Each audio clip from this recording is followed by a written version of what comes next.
Halo semua, di sini saya akan membawakan cerita tentang Lutung Kasarong. Jangan lupa ditonton sampai habis. Alkisah, di daerah Pasundan, hiduplah seorang raja yang bernama Raja Tapaagung. Raja Tapaagung memiliki dua orang putri yang sangat cantik jelita, yang seorang kakak bernama Purbararang dan adiknya Purbasari. Suatu saat, Raja mengumumkan bahwa Purbasari akan menjadi ratu untuk selanjutnya.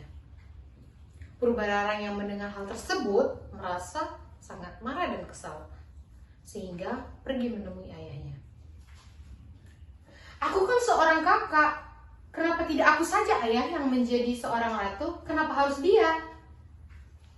Namun, bentuk protes dari Purbararang tidak digubris oleh ayahnya. Hal ini membuat Purbararang sangat kesal.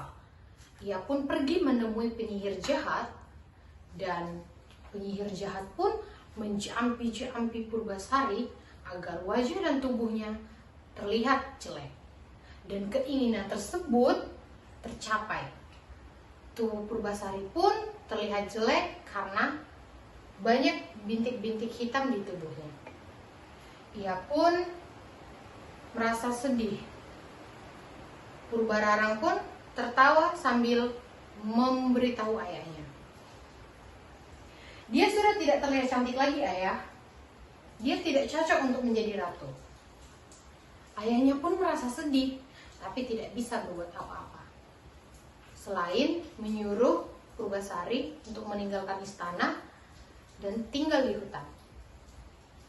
Purbasari pun tidak memiliki pilihan lain dan akhirnya meninggalkan kerajaan. Ia merasa sedih, tapi itu tidak membuat Purbasari putus asa. Di dalam hutan, Purbasari menemui banyak sekali hewan-hewan yang baik dan manis. Salah satunya yaitu seorang monyet hitam yang ia namai Lutung Kasarong. "Siapa kamu?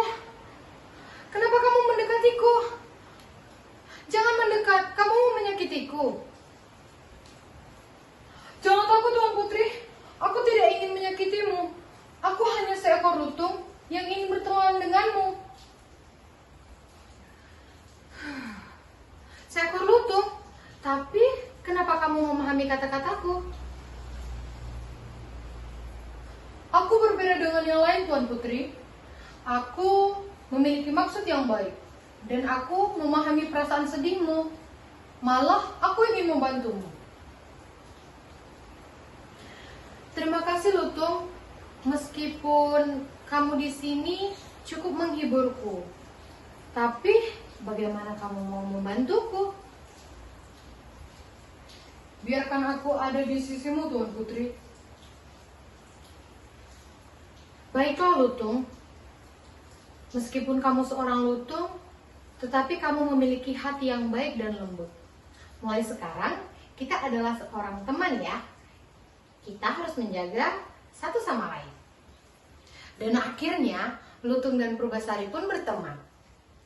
Lutung Kasarong selalu membuat Purbasari bahagia. Ia selalu memetik bunga yang indah dan juga buah-buahan yang lezat.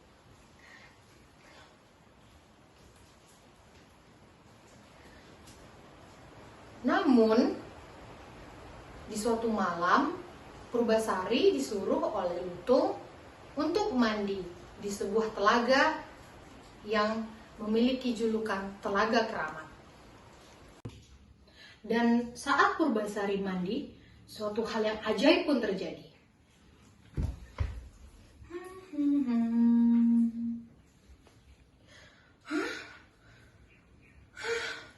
Tubuhku kembali normal.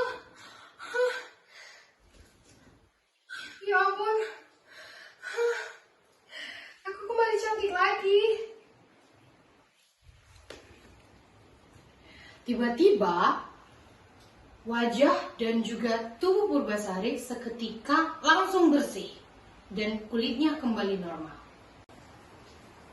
Sementara itu, Purbararang dan beberapa pengawal istana pun datang untuk menjenguk Purbasari ke dalam hutan. Dan betapa terkejutnya Purbararang. Ternyata tubuh sang adik sudah kembali normal dan terlihat cantik lagi. Dan Purbararang pun berkata,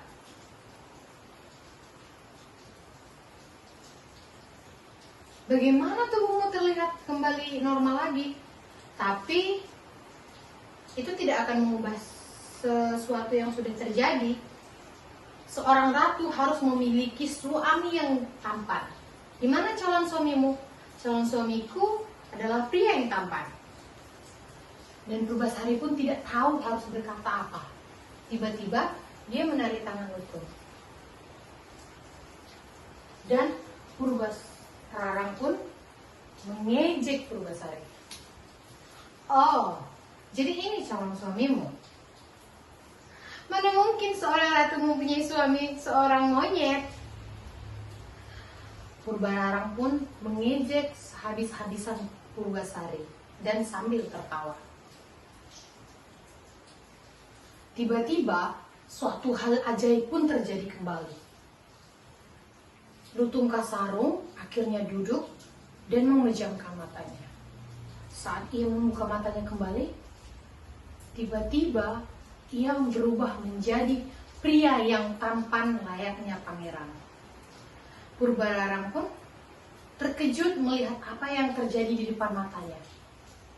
Dan seketika Purbararang sangat malu dan merasa dirinya telah membuat kesalahan. Purbararang pun akhirnya berlutut dan meminta maaf kepada Purbasari.